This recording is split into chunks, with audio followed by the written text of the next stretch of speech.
നമ്മുടെ ശരീരത്തിനാണ് ജാതി വരുന്നത്, ഒരിക്കലും ആത്മാവിന് ജാതിയില്ല, ലിംഗഭേദമില്ല. ഇതൊക്കെ ഈ കമൻറ്റ് വരുന്ന ആൾക്കാർ ഇതൊക്കെ മനസ്സിലാക്കണം. കാര്യം എനിക്ക് പല ഗുരുക്കന്മാരുണ്ട്. എന്നെ മൈൻഡ് പവർ പഠിപ്പിച്ച ഗുരു ക്രിസ്ത്യാനിയാണ്, തേടേ പഠിപ്പിച്ച ഗുരു മുസ്ലിമാണ്, കുണ്ടലിനി ദീക്ഷ പഠിപ്പിച്ച അദ്ദേഹം ഹിന്ദുവാണ്. ഏത് ജാതിയാണെന്ന് പോലും അറിയില്ല. ഞാൻ വിശ്വസിക്കുന്നത് നമ്മുടെ ശരീരത്തിന് മാത്രമേ ജാതിയും മതവും ഉള്ളൂ.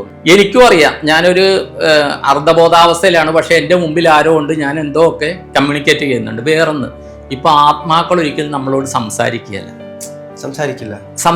അവർ കമ്മ്യൂണിക്കേറ്റ് ചെയ്യുകയാണ്. സാധാരണ രാവിലെ 8 മണിക്ക് അവൾ നേരത്തെ ഇറങ്ങിയുണ്ട്, അല്ലെ 8 മണി കഴിയുമ്പോൾ ആ പ്രസാദം വാങ്ങിച്ച് പോകേണ്ട കാര്യം. ഒരു പക്ഷേ ഈ കുട്ടിക്ക് വേണ്ടി ആ ഗണപതി എന്നെ വരുത്തിയതായിരിക്കും അവൾ. ഞാൻ ഈ ഇടയ്ക്ക് അവിടെ പോകുന്നത്, ഭയങ്കര എനർജിയാണ്, ചിരിച്ചുകൊണ്ടിരിക്കുന്ന ദേവിയാണ്. പെരണ്ടൂരൊന്ന് പോയി നോക്കണം കേട്ടോ, ചിരിക്കുന്ന മുഖമാണ്.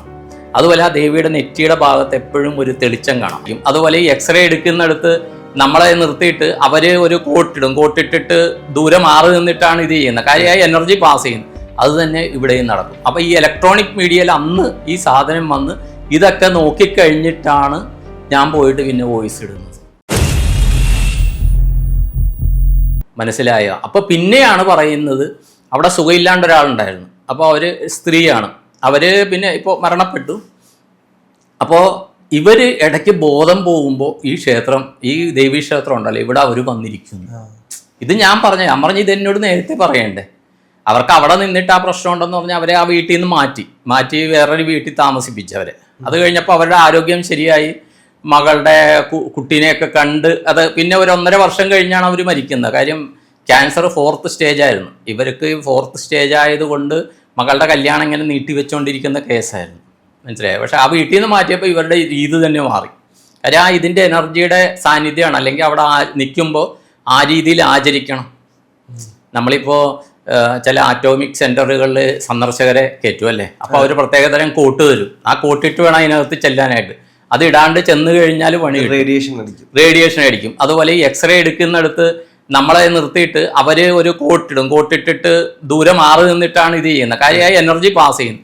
അത് തന്നെ ഇവിടെയും നടക്കും. അപ്പോൾ ഈ ഇലക്ട്രോണിക് മീഡിയയിൽ അന്ന് ഈ സാധനം വന്ന് ഇതൊക്കെ നോക്കിക്കഴിഞ്ഞിട്ടാണ് ഞാൻ പോയിട്ട് പിന്നെ വോയിസ് ഇടുന്നത്.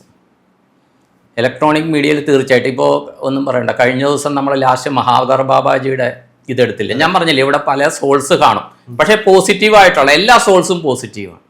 എല്ലാ സോൾസും പോസിറ്റീവാണ്.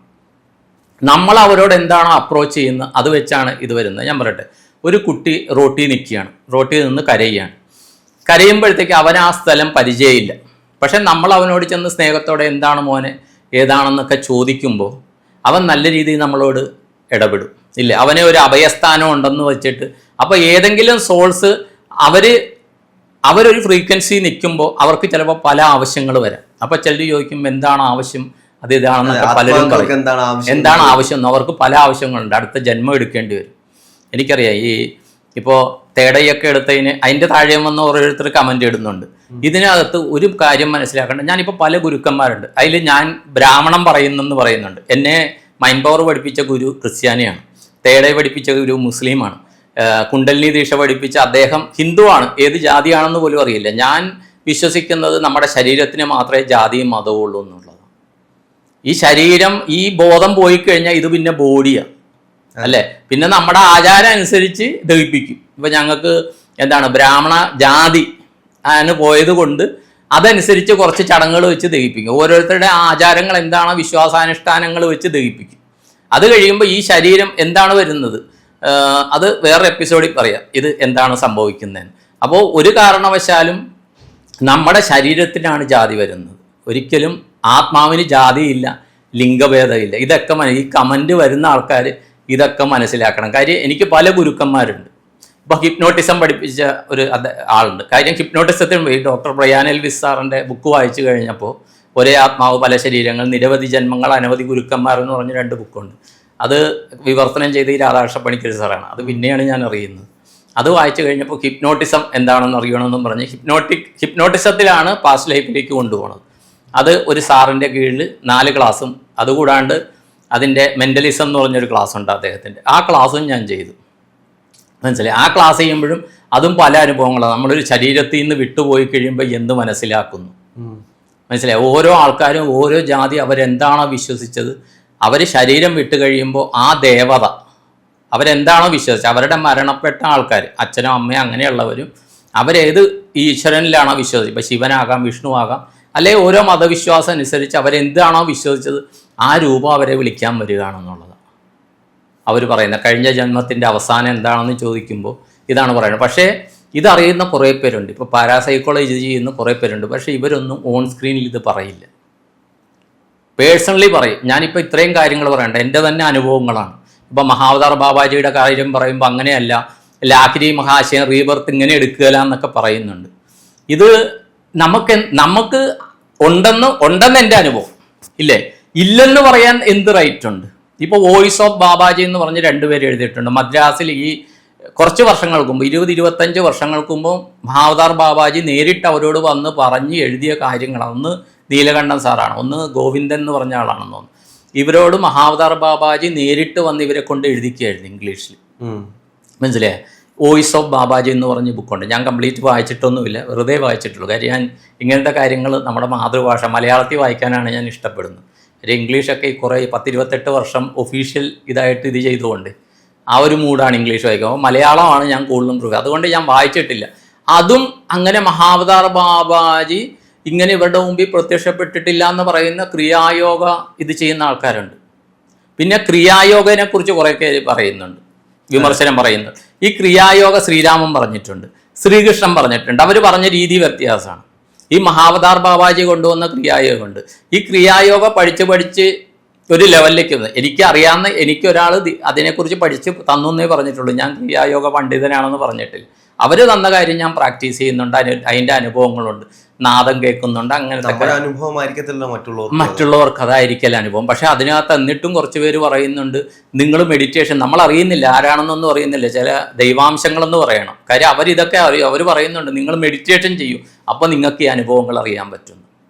നമ്മൾ മൗനത്തിലേക്ക്, മെഡിറ്റേഷൻ എന്ന് പറയുന്നതിൻ്റെ ഒരു ഇതെന്ന് പറഞ്ഞാൽ മൗനമാണ്, ശൂന്യതയിലേക്ക്. കണ്ണും അടയ്ക്കുകയെല്ലാം, പക്ഷെ നമുക്ക് ചെവി അടയ്ക്കാൻ പറ്റുകയില്ല, മൂക്കടയ്ക്കാൻ പറ്റുകയില്ല, വായടയ്ക്കാം, കണ്ണും അടയ്ക്കാം, അല്ലേ? വേറെ അതിൽ നിന്നെല്ലാം ഡിറ്റാച്ച്ഡ് ഓട്ടോമാറ്റിക്കായിട്ട് നമ്മൾ ആയി കഴിയുമ്പോൾ നമ്മൾ വേറൊരു തലത്തിലേക്ക് പോവുകയാണ്. ഇപ്പോൾ എൻ്റെ ICUവിലെ അനുഭവങ്ങൾ പറഞ്ഞു. അപ്പോൾ പറയാം ICUവിൽ ഇരുട്ടാണോ എന്ന് ചോദിച്ചു.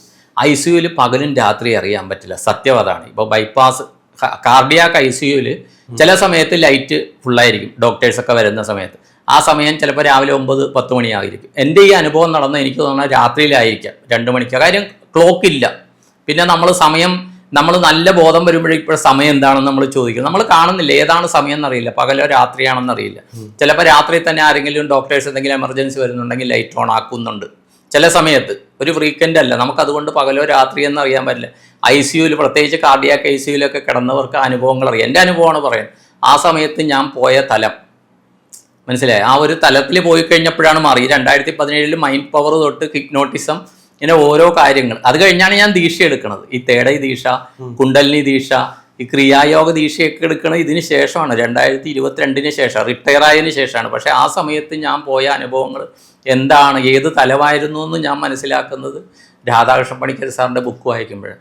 അതിനകത്ത് ഒരു ന്യൂറോ സർജൻ്റെ അനുഭവം പറയുന്നുണ്ട്. അദ്ദേഹം 10 ദിവസത്തോളം കോമയിൽ കിടന്നു.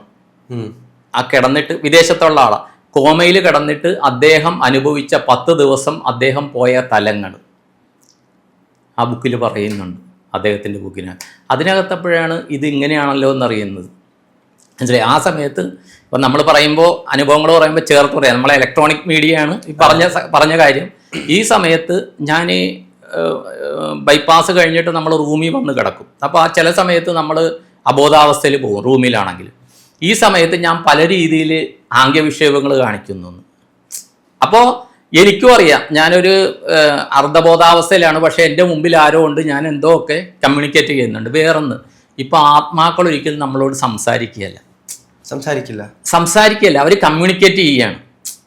ഇപ്പോൾ താങ്കളുടെ ആരെങ്കിലും മൈൻഡ് ത്രൂ താങ്കളിപ്പോൾ ഇതാണെന്ന് വെച്ചോ, ഇപ്പോൾ അപ്പൂപ്പനെ അമ്മൂമ്മ ആരാണെന്ന് വെച്ചാൽ ആരെങ്കിലും ഒരാൾ പോയ ആൾക്കാർ അവരുടെ ഫോട്ടോ കണ്ട് ഇങ്ങനെ ഇരുന്ന് താങ്കൾ തീവ്രമായിട്ട് ആഗ്രഹിക്കുന്നുണ്ടെങ്കിൽ ഒരു കാര്യം താങ്കൾ വിചാരിക്കുകയാണ്, അതിൻ്റെ ഉത്തരം കിട്ടണമെന്നുണ്ടെങ്കിൽ അവർ പിക്ചറായിട്ട് താങ്കളിൽ കാണിക്കും. അതാണ് മനസ്സിൻ്റെ ഭാഷ. എന്താണ്? ചിത്രങ്ങളാണ്. അല്ലേ? മാങ്ങയെക്കുറിച്ച് പറയുമ്പോൾ മാങ്ങ കാണും, തേങ്ങയെക്കുറിച്ച് പറയുമ്പോൾ തേങ്ങ കാണും. ഇത് ഭാരതത്തിലെ യോഗീശ്വരന്മാർക്ക് പണ്ടേ അറിയാം. അത് മാത്രമല്ല, നമ്മൾ ഒരാളെ കാണുമ്പോൾ അയാളെയും ഒരു ഇമാജിനേഷനാണ് എല്ലാം. ഇതാണ് അത് പണ്ട് സ്കൂളുകളിൽ പഠിക്കുമ്പോൾ ടീച്ചേഴ്സ് പറയുന്നത്, നിങ്ങൾ ഓരോ കാര്യം സ്ഥലപ്പേര് വെച്ച് നിങ്ങൾ ഓർമ്മയിൽ വെക്കും, അല്ലെ ഇയർ വെച്ച് ഓർമ്മയിലൊക്കെ വെക്കാനായിട്ട് ടീച്ചേഴ്സ് പറയുന്നുണ്ട്. കാര്യം ഇതൊരു പിക്ചറൈസേഷനാണ്. അതുകൊണ്ടാണ് ഈ ഭാരതത്തിൽ വിഗ്രഹങ്ങൾക്ക് വിദ്യാഭ്യാസം വേണമെന്നുള്ളതിന് സരസ്വതിന്, എല്ലാ കാര്യങ്ങളും നല്ല രീതിയിൽ പോകണം എന്നുള്ളതിന് ഗണപതിനെ തൊഴു, കാശ് വേണം എന്നുള്ളതിന് ലക്ഷ്മി ദേവിനെ തൊഴു, വിജയിക്കണം എന്നുള്ളതിന് ദുർഗാദേവിനെ തൊഴു എന്നൊക്കെ പണ്ടത്തെ ആൾക്കാർ പിക്ചറൈസ് ചെയ്തത്. സരസ്വതി ദേവിയുടെ അടുത്ത് ചെന്ന് ആരും കാശ് വേണമെന്ന് പറയുമോ? ഇല്ല. തിരുവൈരാണിക്കുളത്ത് പോയിട്ട് എല്ലാവരും ഞങ്ങൾക്ക് കല്യാണം നടക്കണമെന്നേ പറയുള്ളൂ പാർവതി ദേവിയുടെ അടുത്ത്, ഇല്ലേ? അവിടെ ചെല്ലുമ്പോൾ പർപ്പസ് ഇന്നതാണ്, അല്ലേ? അതിപ്പോ ആദ്യമായി കേൾക്കുകയാണ്. അതെ, പർപ്പസ് ഇന്നതാണ്. ഇപ്പൊ ഗണപതിയുടെ അടുത്ത് ചെന്നിട്ട് നമ്മൾ ഒരു കാര്യത്തിന് പോകും. ശരിയാണ്. കാരണം എന്താ വെച്ച് കഴിഞ്ഞാൽ നമ്മളിപ്പോ വിഘ്നങ്ങളെല്ലാം മാറ്റാൻ വേണ്ടി ഗണപതി, അപ്പൊ നമ്മൾ ഗണപതി ക്ഷേത്രത്തിൽ പോകുമ്പോൾ നമ്മള് പറയേണ്ട കാര്യമില്ല, നമുക്ക് മനസ്സിലുണ്ട് ഗണപതിയെ കണ്ടു കഴിഞ്ഞാൽ വിഘ്നം നടക്കും. ഇപ്പോൾ ഇത് പറയുമ്പോൾ ഞാനൊരു അനുഭവം പറയാം. ഒരു 2 ആഴ്ച മുമ്പ് ഞാൻ ഈ എടപ്പള്ളി ഗണപതി ക്ഷേത്രത്തിൽ പോണതാണ്. അപ്പോൾ ഞാൻ പോയി എൻ്റെ അനന്തരവളുടെ അവരുടെ വീട്ടിൽ, അപ്പോൾ അനന്തരവളും ഉണ്ടായിരുന്നു അന്ന് ഞാൻ ചെല്ലുമ്പോൾ. അവിടെ ചെന്ന് കഴിഞ്ഞപ്പോൾ പറഞ്ഞു, അമ്മാവ വീട്ടിൽ വരാൻ പറഞ്ഞു. അവൾ അവിടെ പേരണ്ടൂരാണ് വാടകയ്ക്ക് താമസിക്കുന്നത്. IT-യിലാണ് ആ ചേട്ടി. അപ്പോൾ ഞാൻ പറഞ്ഞു ശരി വീട്ടിൽ വരാമെന്ന് പറഞ്ഞപ്പോൾ ഞാൻ പറഞ്ഞ്, അവർ ഓട്ടോയിലാണ്, ഞാൻ സ്കൂട്ടറിലാണ്, അവളും കൊച്ചുമുണ്ട്. ഞാൻ പറഞ്ഞു ഞാൻ സ്കൂട്ടറിൽ വരാമെന്ന് പറഞ്ഞ് ഞാൻ സ്കൂട്ടറിൽ പോയി പേരണ്ടൂർ അമ്പലത്തിലും പോയിട്ട് അവിടെ ചെന്ന് കഴിഞ്ഞപ്പോഴത്തേക്കും അപ്പോൾ ഇവളന്ന് ഗണപതി ഹോമം ചെയ്തിട്ടുണ്ട് എടപ്പള്ളിയിൽ. അപ്പോൾ രാവിലെ അത് പ്രസാദം കിട്ടാനായിട്ട് 9 മണി കഴിയുമെന്ന് പറഞ്ഞു, 8:30 കഴിയുമെന്ന് പറഞ്ഞു, പൂജ കഴിയണമെന്ന് പറഞ്ഞു. അപ്പോൾ ഞാൻ 9 മണിക്കുള്ള ഡ്യൂട്ടിക്ക് കയറി. ഇതാണ് വർക്ക് ഫ്രം ഹോമാണ് ആ ദിവസം. അപ്പോൾ ഞാൻ ചോദിച്ചു, നീ ഗണപതി ഹോമത്തിൻ്റെ പ്രസാദം വാങ്ങിക്കണ്ടേന്ന് ചോദിച്ചു. അത് വാങ്ങിക്കണമെന്ന് പറഞ്ഞു. നീ എങ്ങനെ വാങ്ങിക്കാം? അത് വൈകിട്ട് പോയി വാങ്ങിക്കാം. അപ്പോൾ അവർ പറഞ്ഞു രാവിലെ വരണം, വൈകിട്ടാകുമ്പോൾ അത് ചീത്തയാകും എന്ന് പറഞ്ഞു. അപ്പോൾ ഞാൻ പറഞ്ഞു ശരി ഞാൻ പോയി വാങ്ങിച്ചു തരാമെന്ന് പറഞ്ഞ് ചീട്ടും വാങ്ങിച്ചിട്ട് ഗണപതി അമ്പലത്തിലേക്ക് വന്ന് ഇത് വാങ്ങിച്ചു, പ്രസാദം വാങ്ങിച്ചു. അപ്പോൾ ഞാൻ സാധാരണ പോകുമ്പോൾ ഇദ്ദേഹത്തിനെ ഒന്ന് സല്യൂട്ട് അടിക്കും. ആദ്യം അവിടുത്തെ വിളക്കിൻ്റെ അവിടെ നമ്മുടെ രീതിയുണ്ട്. അത് കഴിഞ്ഞിട്ട് പ്രസാദം വാങ്ങിച്ചിട്ട് പിന്നെയും ചെന്നിട്ട് പ്രസാദം കിട്ടിയെന്ന് പറഞ്ഞിട്ട് തൊഴും. എന്നിട്ട് കുറച്ച് നേരം ഞാൻ മെഡിറ്റേഷൻ ഇരിക്കുമ്പോൾ അപ്പോൾ ഞാൻ ഈ പ്രസാദം വാങ്ങിച്ചിട്ട് ചെല്ലുമ്പോൾ ഒരു കുട്ടി തലയൊക്കെ മൂടിയിട്ടുണ്ട്. ഒരു പിങ്ക് കളർ ഡ്രസ്സാണ് ആ കുട്ടി. ഒരു 10-22 വയസ്സുണ്ട്. അപ്പോൾ അസാധാരണ എന്ന് പറഞ്ഞാൽ പൊട്ടൊന്നുമില്ല. ഞാൻ വേറെ ഒന്നും കൂടുതൽ പറയുന്നില്ല. ഈ കുട്ടി അവിടെ അമ്പലത്തിൻ്റെ അകത്തേക്കെന്ന് പറഞ്ഞാൽ എടപ്പള്ളിയിൽ പോയിട്ടുണ്ട്, അകത്ത് പോകാൻ പറ്റില്ല, നമുക്ക് അവിടെ ഒരു അഴിയുണ്ട്, അവിടം വരെ ചെന്നിട്ടാണ്. അപ്പോൾ ഈ കുട്ടി അവിടെ ചെന്നിട്ട് പ്രാർത്ഥിക്കാൻ പോകുന്നു. ഞാൻ ഇറങ്ങുന്നതിന് മുമ്പ് ഞാൻ കുറച്ച് നേരം മെഡിറ്റേഷൻ ചെയ്യും. അപ്പോൾ ഞാൻ മെഡിറ്റേഷൻ ഇരുന്ന് കഴിഞ്ഞിട്ട് ഞാൻ കുറച്ച് നേരം ഇരുന്നിട്ട് ഞാൻ എഴുന്നേറ്റ് കഴിഞ്ഞിട്ട് പിന്നെ ഈ വിളക്കിൻ്റെ അവിടെ ചെന്നൊന്ന് തൊഴുതിയിട്ടേ വരുള്ളൂ. ഈ വിളക്കിൻ്റെ അടുത്ത് പോയി ഞാൻ ഇങ്ങോട്ട് വരുമ്പോൾ ഈ കുട്ടി അമ്പലത്തിൽ നിന്ന്. അപ്പോൾ എനിക്ക് ഒരു മിനിമം 10 മിനിറ്റ് കഴിഞ്ഞു ഞാൻ ഈ മെഡിറ്റേഷൻ കഴിഞ്ഞ് ചെയ്തു. ഞാൻ വാച്ച് ഉപയോഗിക്കാത്ത ആളെങ്കിലും എൻ്റെ ടൈം വെച്ചിട്ട് ഈ കുട്ടി വന്നു എൻ്റെ മുമ്പിൽ. ഈ കുട്ടി എത്തി. അപ്പോൾ എനിക്ക് എൻ്റെ മനസ്സിൽ തോന്നി ഈ കുട്ടി എന്തോ കാര്യത്തിനാണ് ഇന്ന് ഈ അമ്പലത്തിൽ വന്നിരിക്കുന്നത്. ഒരു പക്ഷേ ഈ ഇൻ്റർവ്യൂ ആ കുട്ടി കാണും തീർച്ചയായിട്ടും. അതുകൊണ്ടാണ് ഇപ്പോൾ പറയണമെന്ന് തോന്നിയത്. എന്തെങ്കിലും ടെസ്റ്റിന് പോകുന്ന എന്തെങ്കിലും കാരണമായിരിക്കും. ഞാൻ ചോദിച്ചു, മോളെ ഞാൻ പ്രസാദം തരട്ടെ, വാങ്ങിക്കുമോ എന്ന് ചോദിച്ചു. ചിലർ വാങ്ങിക്കും, തന്നോളൂ എന്ന് പറഞ്ഞു. ആ കുട്ടിക്ക് ഭയങ്കര സന്തോഷമായി. അപ്പോൾ വന്നത് അടയാണ് ഞാൻ കൊടുത്തത്. എന്നിട്ട് പറഞ്ഞ് അവളെ ഇത് കഴിച്ചോളൂ, എന്നിട്ട് അവിടെ പൈപ്പുണ്ട് കൈ കഴുകാമെന്ന് പറഞ്ഞു. എന്നിട്ട് ഓൾ ദി ബെസ്റ്റ് പറഞ്ഞു ആ കുട്ടികളുടെ. എനിക്കൊരു സന്തോഷമായി. എന്നിട്ട് ഞാൻ അതുപോലെ കിഴക്ക് അവിടെ നേരെ പടിഞ്ഞാറേ വഴി അവിടെയാണ് സ്കൂട്ടർ വെച്ച് നേരെ പോയി. എനിക്ക് ഭയങ്കര ഒരു സന്തോഷം. കാര്യം അന്ന് ഇപ്പോൾ എൻ്റെ അനന്തരവളുടെ അടുത്ത് നിൻ്റെ ഗണപതി ഹോമ പ്രസാദം വാങ്ങിക്കണോ എന്ന് പറയാനും ഈ സമയത്ത് തന്നെ അമ്പലത്തിൽ സാധാരണ രാവിലെ 8 മണിക്ക് അവൾ നേരത്തെ ഇറങ്ങിയുണ്ട്, അല്ലെ 8 മണി കഴിയുമ്പോൾ ആ പ്രസാദം വാങ്ങിച്ച് പോകേണ്ട കാര്യം. ഒരു പക്ഷേ ഈ കുട്ടിക്ക് വേണ്ടി ആ ഗണപതി എന്നെ വരുത്തിയതായിരിക്കും അവിടെ ആയിരിക്കാം. എനിക്ക് തന്നെ ഭയങ്കര ഇപ്പോൾ അത് പറയുമ്പോൾ നമുക്കൊരു എനർജി ഫീൽ ചെയ്യുന്നു. ആ കുട്ടിക്ക് വേണ്ടി, ആ കുട്ടി അത്രയും തീവ്രമായ പ്രാർത്ഥനയുടെ വീട്ടിൽ നിന്ന് ഇറങ്ങിയിരിക്കുക. അല്ലെങ്കിൽ ഇവളുടെ അടുത്ത് ഞാൻ ചോദിക്കേണ്ട കാര്യമില്ല, പോണോ ഇതാണെന്നൊന്നും ചോദിക്കേണ്ട കാര്യമില്ല, അവൾ എൻ്റെ അനന്തരവൾ പറയേണ്ട കാര്യമില്ല. പക്ഷെ അവിടെ ചെന്ന് ആ കുട്ടിക്ക് കൊടുത്തപ്പോൾ ഈ ഭഗവാൻ ഗണപതി ഭഗവാൻ എന്തോ കാര്യം നമ്മളെ ഏൽപ്പിക്കാനാണ് ഈ 2 പ്രാവശ്യം. പിന്നെ തിരിച്ച് ഞാൻ പേരണ്ടൂർ വന്നു. അവിടെ പേരണ്ടൂർ ദേവീക്ഷേത്രമുണ്ട്. ഈ പേരണ്ടൂർ ദേവീക്ഷേത്രം ഒരു മൂലകുടുംബ ക്ഷേത്രമാണെന്ന് പറയുന്നത്. അപ്പോൾ ഈ ഗണപതിയുടെ മാതൃഭാവമാണെന്നാണ് പറയുന്നത്. ഇപ്പോൾ ഇത് ഗണപതി നോക്കിയിരിക്കുന്ന പടിഞ്ഞാറ് പേരണ്ടൂർ ദേവിനെ നോക്കിയിരിക്കുന്നു. ഞാൻ ഈ ഇടയ്ക്ക് അവിടെ പോകുന്നത്. ഭയങ്കര എനർജിയാണ്, ചിരിച്ചുകൊണ്ടിരിക്കുന്ന ദേവിയാണ്. പേരണ്ടൂരൊന്ന് പോയി നോക്കണം കേട്ടോ. ചിരിക്കുന്ന മുഖമാണ്. അതുപോലെ ആ ദേവിയുടെ നെറ്റിയുടെ ഭാഗത്ത് എപ്പോഴും ഒരു തെളിച്ചം കാണാം. അത് വിളക്കിന്റെ ഇതാണ്, സ്ഫുരണമാണ്. പക്ഷേ അത് എല്ലാ ക്ഷേത്രങ്ങളിലും കാണാറില്ല. ഈ നെറ്റിയുടെ ഭാഗത്തൊരു തേടൈ പോലെ ഇത് ആ ഒരു തെളിച്ചം കാണാം, മനസ്സിലായി. അപ്പോൾ വൈഫുമായിട്ട് പോയപ്പോഴേ വൈഫ് പറഞ്ഞു, ഞാൻ നോക്കില്ല, ഞാനെപ്പോഴും ഈ തേടൈ ആ ഒരു ഇതുണ്ട്, അതിൽ നോക്കിയിട്ടാണ് നമ്മൾ അത് കുറച്ച് നോക്കുമ്പോഴേ നമ്മുടെ തേടൈ വൈബ്രേറ്റ് ആയി, പിന്നെ കുളു നോക്കില്ല, കാര്യം തലവേദന എടുക്കും. അപ്പോൾ വൈഫ് പറഞ്ഞു, ആ ദേവി ചിരിച്ചുകൊണ്ടിരിക്കുന്ന ദേവിയാണ് കേട്ടോ, ആദ്യമായിട്ടാണ്. സാധാരണ ദേവികൾമാർക്ക് ഒരു ഗൗരവമാണ്, ഇത് പേരുണ്ട് ദേവി ചിരിച്ചുകൊണ്ടിരിക്കുന്നു. പല ആൾക്കാരും അത് കഴിഞ്ഞ് പറഞ്ഞു. ഞാൻ ചിലരോട് പറഞ്ഞു, നിങ്ങൾ ഗണപതി ക്ഷേത്രത്തിൽ തൊഴുത് അവിടെ കൂടി ഒന്ന് പോയി തൊഴണം, വല്ലാത്ത എനർജിയാണ് അവിടെ, മനസ്സിലായി. അത് ചിരിച്ചുകൊണ്ടിരിക്കുന്ന ദേവിയാണെന്ന് പറഞ്ഞു.